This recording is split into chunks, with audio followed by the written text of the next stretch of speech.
रात को अचानक 11 बजे बहुत ज़्यादा भूख लग जाती है और मैं उठ जाता हूँ, अपनी चारपाई पे सोचता हूँ कि भूख का क्या किया जाए।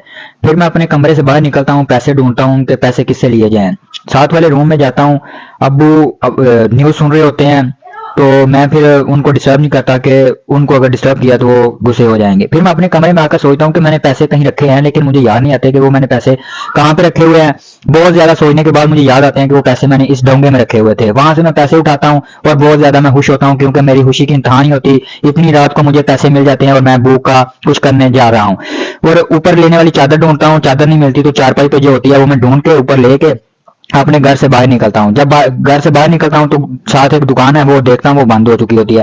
फिर बाहर जाता हूँ, बाहर बहुत ठंडा है, वहां पे भी एक दुकान है, वो भी नहीं खुली होती है, और बहुत ज्यादा अंधेरा भी होता है, मुझे डर भी लगता है क्योंकि रात का बहुत ज्यादा वक्त हो चुका है। फिर एक और दुकान पे जाता हूँ, वो भी बंद है। फिर मैं क्या करता हूँ कि वो जो दुकान होती है उसके साथ ही उसका घर होता है, मैं वो उसके घर की तरफ जाता हूँ। उसका दरवाजा पहले तो उसे आवाजें देता हूँ, वो नहीं सुनता। फिर मैं बहुत ज्यादा सोच विचार करके दरवाजा खड़काता हूँ, वो नहीं, काफी देर खड़काता हूँ, फिर वो नहीं खोलता, तो मुझे फिर टेंशन हो जाती है कि इतनी रात को मुझे कहाँ से क्या मिलेगा। फिर सोच विचार करके मैं सोचता हूँ कि गांव में एक ही दुकान है जेब मलंगी की, वो इतनी रात को भी उठा हुआ होता है और कुछ ना कुछ उसके पास जरूर होगा। मैं जाता हूँ उसकी जेब मलंगी की दुकान की तरफ। जब उसकी दुकान पे जाता हूँ तो उसकी दुकान पे पहले बहुत ज्यादा कुत्ते होते हैं, और वो अपना सारा सामान बेचकर सफाई कर रहा होता है, उसका एक छोटा बच्चा। मैं उसकी दुकान पर जाता हूँ, पूछता हूँ, वो मोबाइल में लगा होता है, साथ उसके डड्डू भी है, डड्डू पीछे बैठा हुआ है और वो उसको देख रहा है कि जे मलंगी क्या कर रहा है। मैं उससे पूछता हूँ कि कुछ है पास। वो कहता है नहीं, इस वक्त है तो नहीं है कुछ पास, ये पकोड़े ही हैं, ये खाने हैं तो खा लो। मैं देखता हूँ वो ठंडे ठार पकोड़े हुए पड़े हैं, लेकिन मैं उसे कहता हूँ मुझे भूख बहुत ज्यादा लगी है, मैंने ये दे पकोड़े नहीं खाने। वो कहता है ढूंढ ले अगर कुछ मिलता है तो। मैं सारा ढूंढने के बाद मैं उससे कहता हूँ कि मुझे इतनी रात को मेरा कुछ करना है मेरी भूख को, नहीं तो मुझे नींद नहीं आनी।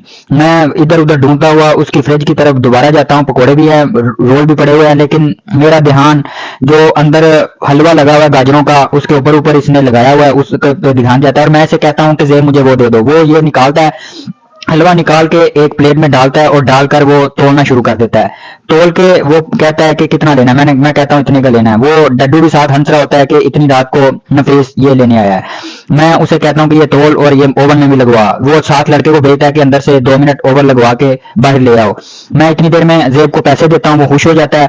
और मैं फिर उससे वो हलवा लेकर घर की तरफ आता हूँ। घर की तरफ जब आता हूँ तो बहुत ज्यादा मैं खुश भी होता हूँ, क्योंकि मुझे रात को भूख का जो सोल्यूशन है वो मिल जाता है, मेरी भूख मिटने के करीब होती है। मुझे ठंडा हलवा गर्म करके जेब मलंगी मुझे दे देता है और मैं खुशी खुशी अपने घर आ जाता हूँ। आकर बिस्तर पर बैठता हूँ, बैठने के बाद मैं हलवे को दोबारा देखता हूँ कि है सही। फिर मैं एक स्ट्रीक भेजता हूँ उस हलवे की, क्योंकि स्ट्रीक भी नहीं सारा दिन में भेजी हुई होती।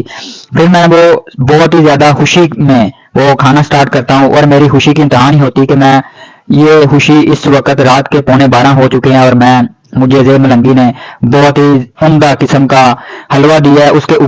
अगर आपको ये वीडियो अच्छी लगी है तो फेसबुक पेज को, टिकटॉक अकाउंट को, यूट्यूब चैनल को सब्सक्राइब करें, फॉलो